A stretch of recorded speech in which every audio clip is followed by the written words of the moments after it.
Hey guys, how's it going? Today I just want to talk about implementing variety into your diet. And what I mean by this is using a food diary or food tracker of some sort to be able to include more foods into your monthly plan. So there's a couple different options of how you can do this. You can either utilize a paper journal and just use like Google or the Nutrition Facts panel to add up whatever your total daily targets are. Or now you can use a food diary application in your phone. So the two of the most common ones are probably going to be MyFitnessPal or My Macros Plus. Now, MyFitnessPal is a free download. However, in order to utilize your own macronutrients in the application, you will need to pay for it, and I believe it's a monthly fee. What you could do is you could utilize the free version, just put in some macros that are pretty close to yours because you're not going to probably get down to the exact gram on everything, and then just utilize a note in your phone to make sure that you're able to hit that gram amount that is on your plan. I did this for a while and it works, but it is kind of a hassle. So my best advice is to download the My Macros Plus app. It's a one-time paid fee. I believe it's like $2 or $4, and you're able to add in both your active days and your rest days, and you can swap between the two different macronutrient levels. And it also provides you with a weekly progress report via email of how consistent you were to your plan that month. So I definitely recommend that. It's just a really good tool, and it's very helpful in making sure that you're hitting your targets and you can kind of see how consistent you've been that week. So let's kind of talk about like why this is important, why we want to do this. A new macro goal. When you do that, what you're going to do is you can name it. So what you can do is you can say active day, and then you can put in what your protein, carbs, and fat grams are for your active day. Press save, and then you can put in rest day and what your protein, carbs, and fat grams are for that day. And you can do this each month that you get your new calories and macros. And then you're going to save it. And once you save it, it's going to ask you if you want to apply that to your day that you're tracking. And if you've, just added the rest day calories as the last thing and it asks you if you want to apply it, but it's not a rest day, then say no and just keep the active day calories that you'd already applied. So let's talk about adding food in there. So, it's pretty simple. It's very similar to MyFitnessPal. What you're going to do is you're going to click the drop down menu in the far left hand corner at the top. And there's a couple different options of how you can add food there. My favorite is just to search it or use the barcode scanner. If a food isn't included in here in their database, then what you can do is you can add a custom food at the very bottom. And if you were to create a recipe or anything like that, that's how you can add the macros from that recipe. So say you're going to click on the search bar. What you're going to do is you're going to just start typing the name. Once you have certain foods saved that you've used, you can just type a couple words. So if I'm looking for, say, potatoes, I can just type in POT, press search, and it'll pop up all the different kinds of potatoes I've eaten recently.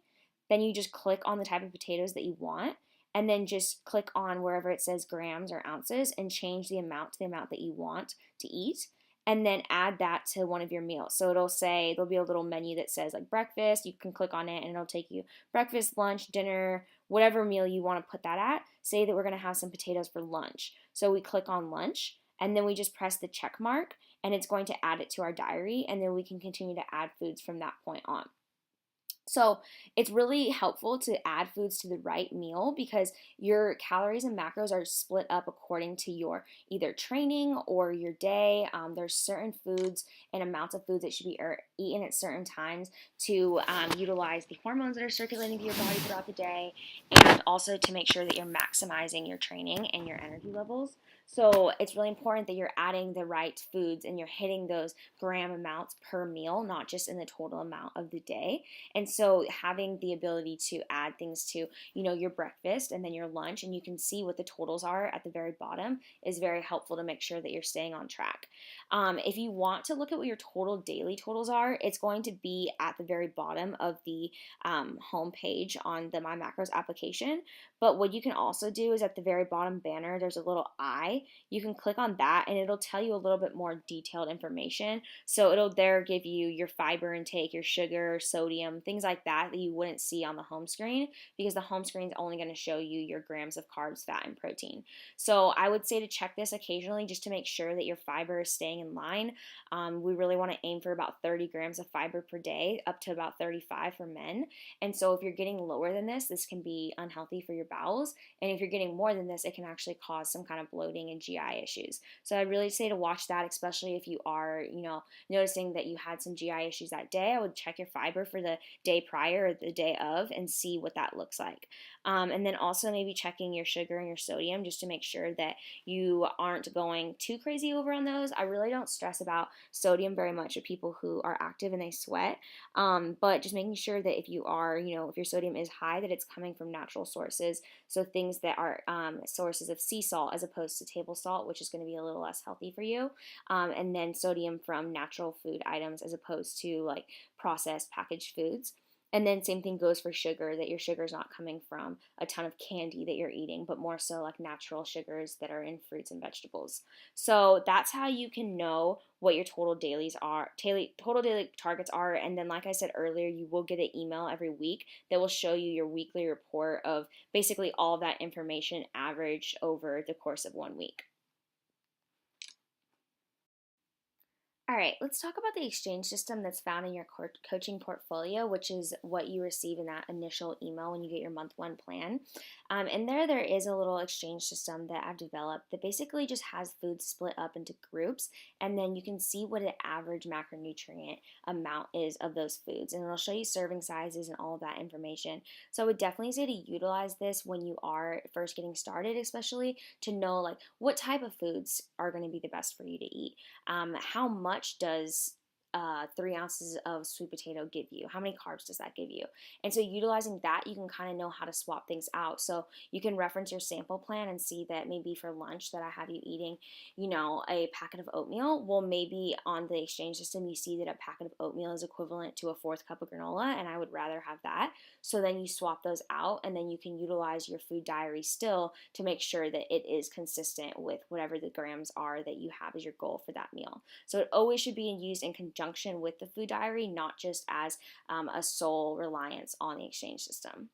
So some of my tricks that I have are to keep a nutrition blueprint of your favorite foods. So what this means is to have, everyone has those certain foods that they eat more than others. I know I do, and I know a lot of people that I talk with do, but really just to keep that base. So maybe it's that you always, every day, you're going to eat eggs. Every day you're going to eat chicken. Whatever it is, you have those certain foods that you can kind of gravitate more towards and that you're going to eat more. And then maybe you just swap out a couple different things. So like typically what I do is maybe I'll have like one day for breakfast I'll have like eggs and I don't know, some kind of carb source, and then another day maybe I'll have a smoothie or something like that. And then for lunch I know like what proteins I can rotate toward or rotate through, and then I try to swap out my vegetables and my fruits very frequently so I can make sure I'm getting a good balance of them all.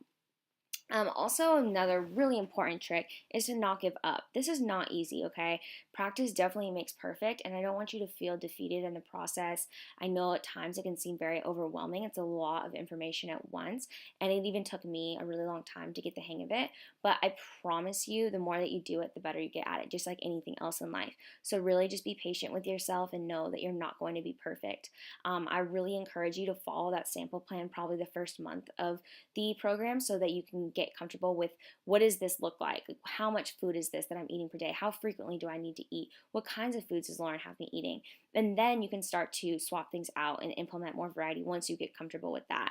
The easiest thing that I found with being a busy person is to have a sample plan that you follow throughout the week. So whether that be the sample plan that I give you or you create your own sample plan, this is very useful, especially if you're doing any kind of meal prepping.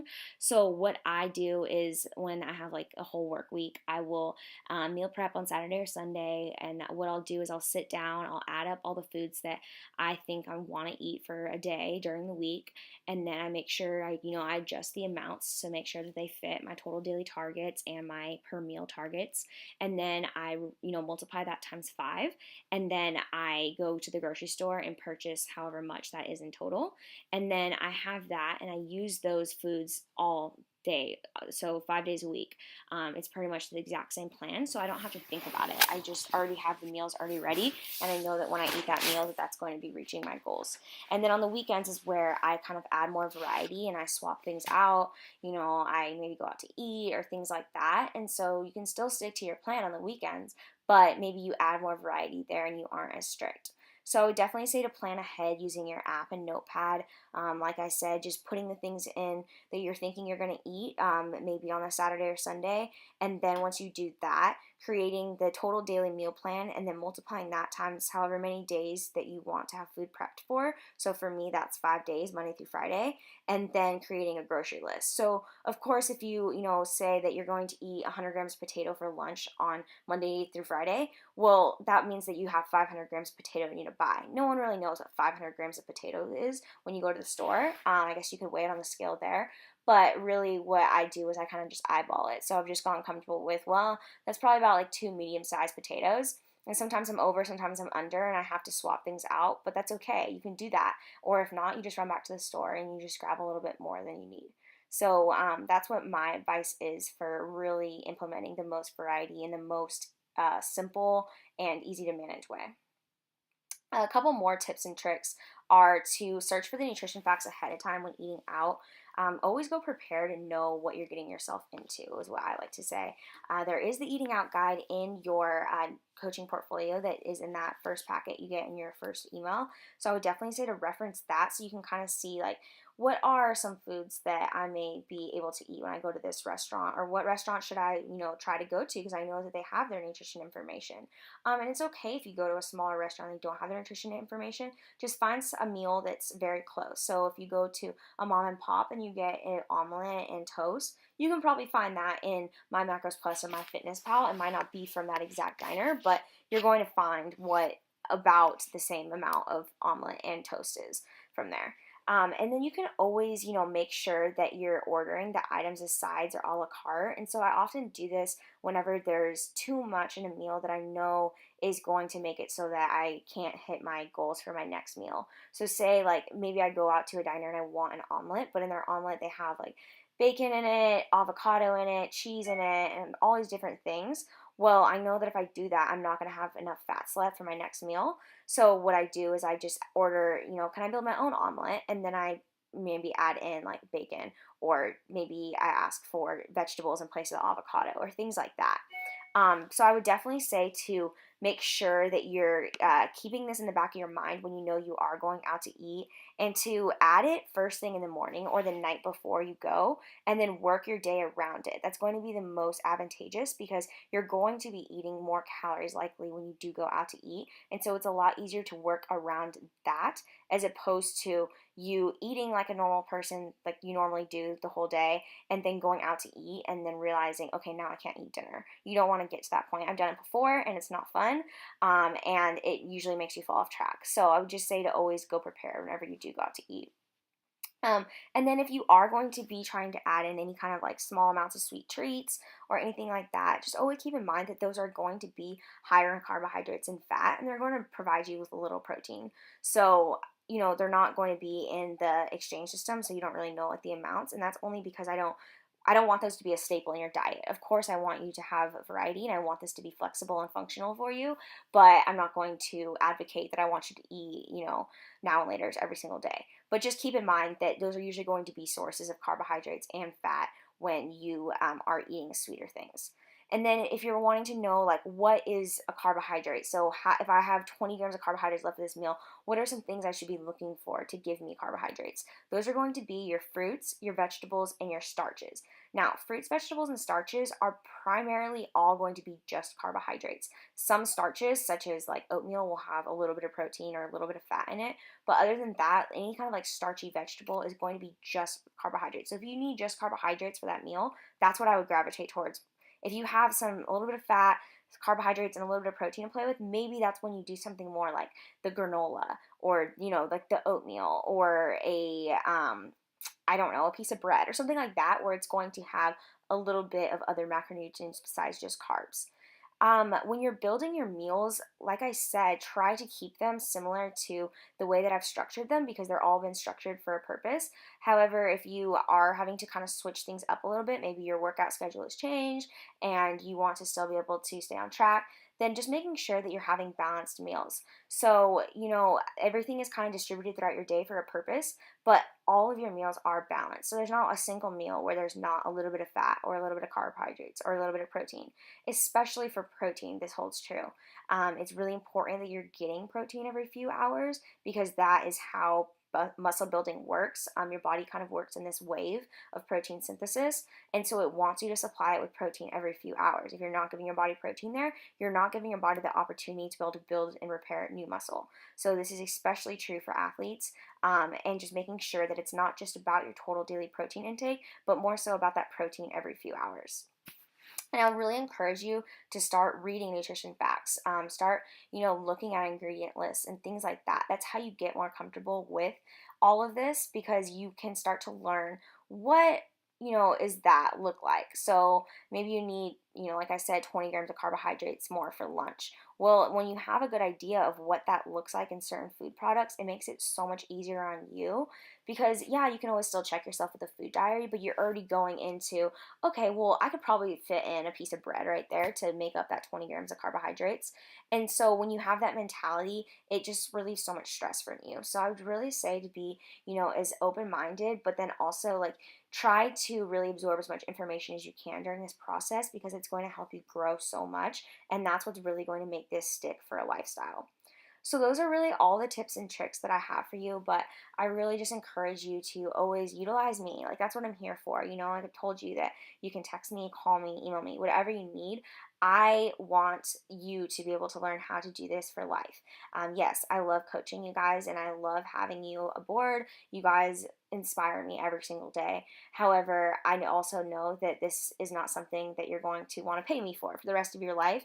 And as much as I'd love to be on the journey with you until, you're 80, 90 years old, realistically, it's probably not going to happen. So my goal is to teach you. And although it may be a slow process at times, and we might some weeks gain more traction than others, I want you to learn how to do this for yourself. And then also, if you have families, how to utilize this with them. I don't want you to have to rely on a food scale and a food tracker for the rest of your life. That's not the goal of this. This is to show you what you can eat, how much you can eat, how much you should eat for your goals at certain points in time. And then you can get comfortable with those amounts and those food types.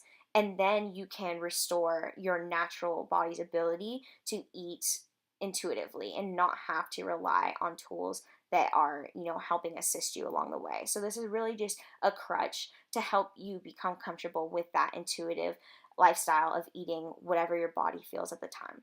So I really hope you guys got something from this today. And if